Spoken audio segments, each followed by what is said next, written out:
Am I the asshole for leaving my in-laws' Christmas dinner after I found out that they didn't make accommodations for me? I got invited to my fiance's family Christmas celebratory dinner. It's my first Christmas with them. I have always been picky about what I eat. I can't help it, and it has to do with psychological factors, childhood, and personal likes and dislikes. Before accepting their invite, I let future mother-in-law know that I wouldn't be eating the traditional food at their celebration and showed her a variety of dishes to choose from to accommodate me. She refused and told me to bring my own dish. I said if I had to bring my own dish when I'm a guest, then I better stay at home then. We went back and forth, and I insisted I wouldn't come if accommodations weren't being made. I just thought it was a simple request, and future mother-in-law could have agreed if she really wanted me there. My fiance agreed that I should bring my own dish, but I didn't. I don't even need to read the rest.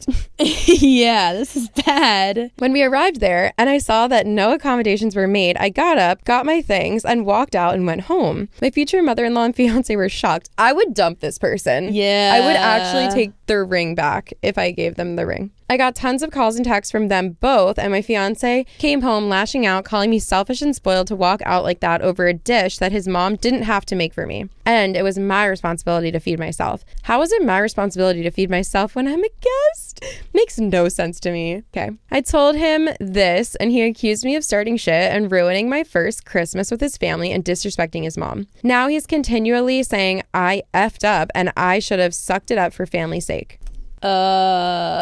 Excuse me? Yeah. Ma'am? What? Are you okay? Yeah. Are you okay? Not everything's about you. How do I want to say this? So, I am so sorry for all of the things that happened to you that got you to this point where you're a picky eater.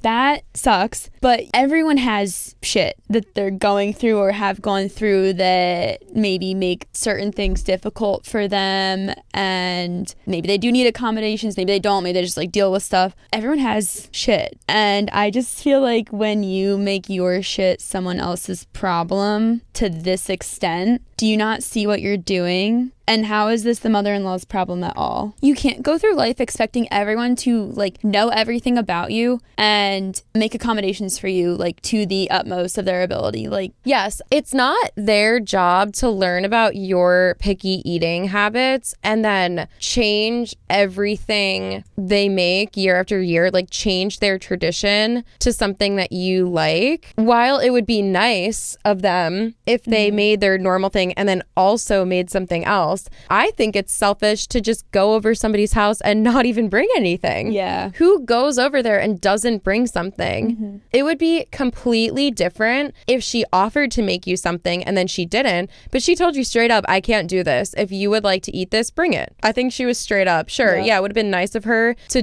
do something if she had time, but maybe she didn't have time. Maybe she can't afford to make another dish. Right. Maybe her priorities are with other people. Maybe there's other people that have severe allergies that they're already being accommodating for, and it's really hard to do that and then also just accommodate for something that you might not like. Like if you had a deathly allergy and you could not step foot in the room if there was like a peanut in the room, that's different. Mm-hmm. Okay, let's accommodate. If you just, I don't like it, okay, that's fine. Get your own shit then. You don't have to like the world isn't made for you. Right. You can't live life expecting everyone to do everything for you just because I like that and I don't like the other thing. Right. Sure, like what you want, but then do it for yourself. And don't go through life being a victim, being like, oh, well, they didn't do it for me. Okay, do it for yourself. It's just so crazy to me that people think that like that other people have to look out for them. You are the only one that's going to look out for yourself in life. No, yes, that's what I'm getting You at. are the only person guaranteed to be with you through life. Yes. Like no one else in your life is guaranteed to be there for the whole time that you're here on Earth. Facts. So you gotta like look out for yourself, take care of yourself, and to assume that anyone else has that responsibility to take care of you or look out for you or anything and then get mad when they don't, like that's just craziness. Yeah. Especially if it's just picky eating and it's not an actual like health related dietary restriction or something of that nature. Yeah, exactly. If it's just a preference, it's like, and also maybe the mother-in-law, maybe she is selfish. Maybe she's not a perfect person. Maybe she doesn't want to stray from her traditional dish just for the fact that she doesn't want to. She doesn't feel like doing something else. Okay, sure. Maybe there's like something in there that makes her selfish. Maybe this dish that is your favorite food, she's never even tried it. Why don't you offer to bring it to her and allow her to try this new thing. Maybe she'll fall in love with it just like you did. Like, why are you putting it on other people to go out of their way? Like, I agree with you, Trish. Like, it's not everyone's job to like do these things that you just want them to do in your mind. Like, you have to do things for yourself sometimes, okay?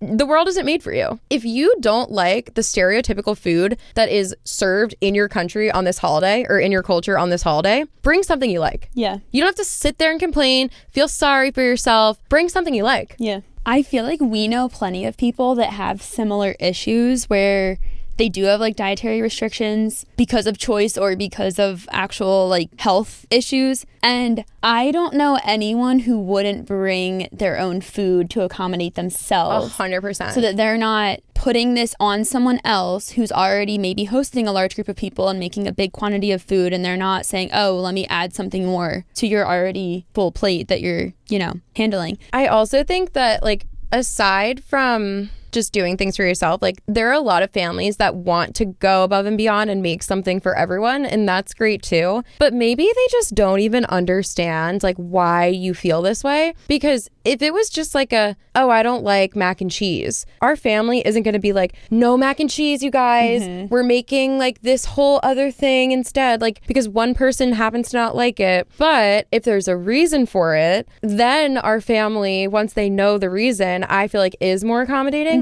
So maybe these people that are going to be your future family, like maybe they don't even know your reasoning for this stuff. And if you took a step back and explained to them in a calm and friendly way how much it would mean to you and offer to help them and teach them, if they don't know how to make dishes you like, you can do it together. Make it a bonding experience. Explain to them, if you're comfortable, why you feel like so strongly against like certain things and why you would rather have that over there and have an additional thing over here. And I just feel like they're getting hung up on like the principle of things. Like, oh, I'm a guest, so by principle, the host should accommodate me. It will be the same no matter what the situation is, no matter what the context is. I'm a guest, the host should accommodate me. That's a good point. No point. matter what. Yeah. It's like, no, like every situation is different. And also like, I'm giving you the benefit of the doubt, but like, I would assume what the right thing to do is like in this situation. That's such a good point. You should bring your own plate or whatever, like if you have these strict dietary needs that you have to follow. I just hate when people get so hung up like, oh, well, like you said you would contribute, and even though you can't anymore, you still need to like pay whatever because like you said you would 500 months ago. And it's just, they're like, it's the principle of it. Like, okay, principle I feel like has nothing when you like bring in context to things. Yeah, like I feel like with hosting a holiday party, I mean, like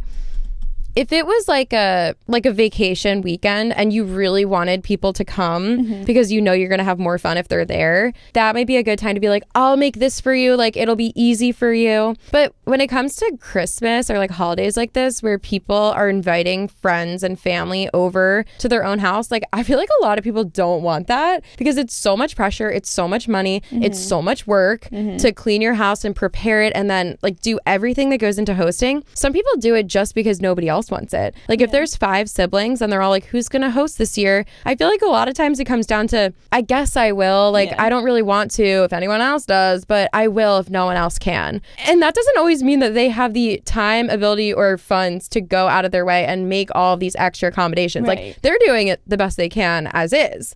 So then to further like put more pressure on them, and what you were saying about like, I'm a guest, I'm always a guest. Like I feel like, yeah, exactly what you're just saying. Like sure, in black and white, you're a guest, but with the context of a holiday party, everyone contributes typically.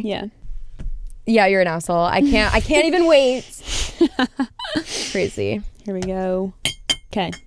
Okay.